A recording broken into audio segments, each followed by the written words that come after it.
Is really a very important question because, unfortunately, as other cancers, and especially in multiple myeloma, they're already immune compromised. And the treatment that we give also causes their immune system to be also compromised more. And COVID-19 really affected these patients by increasing the, they are more liable for this infection. They have a severity of this infection. And unfortunately, the mortality rate is higher in this population of myeloma patients. Also, on the other hand, we also have a lot of myeloma patients, if not most of them, they're always on treatment due to the fact that myeloma is a kind of a chronic disease that myeloma patients are required to be on treatment most of the time. And when they get this infection, unfortunately, there's going to be a lot of interruption of treatment, which will cause impact on the myeloma and increase the risk of relapse of the disease.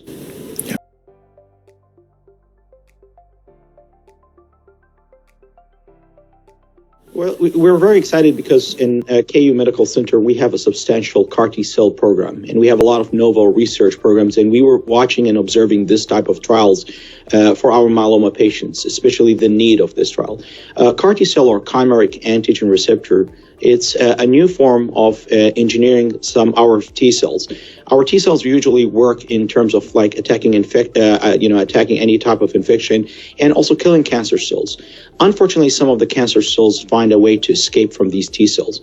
And what our scientists find is a way that they can engineer these T cells to go ahead and attack by providing some type of protein recognition. And these are the CAR, the chimeric antigen receptor.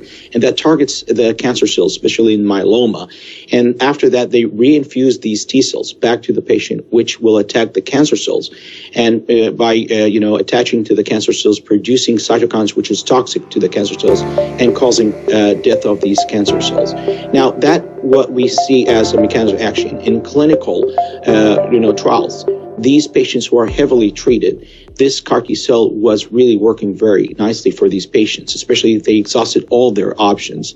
And we're talking about a response rate that exceeds 73%. The three types of treatment that we consider as, the main treatments for myeloma: a proteasome inhibitor, an immunomodulatory drug, and an anti-CD38 and an antibody. If they progress on these type of treatments, they're really qualified for this.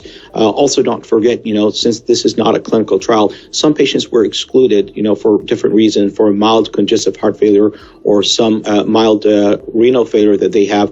These patients will have the opportunity also to get this type of therapy.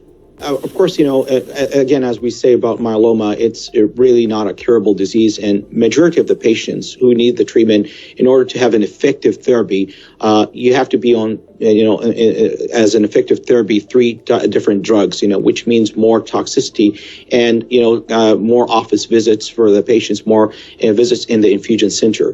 The unique thing about the CAR T-cell, not only about the response rate and how long these patients can respond for that, it's also a one-time treatment. So after they infuse the treatment, there's no maintenance therapy. And I think that really, from our observation in clinical trials, really make a big difference for our myeloma patient, that they feel there is a much better quality of life after they receive the treatment. Us in the myeloma community, for those who actually exhaust a lot of options, this is considered really a great revolutionary treatment. I'm hoping at the second week of April, we'll start actually seeing these patients and start the action of treating these patients with the CAR T-cell. Excellent. Thanks so much for joining us and for the anticipated good news today.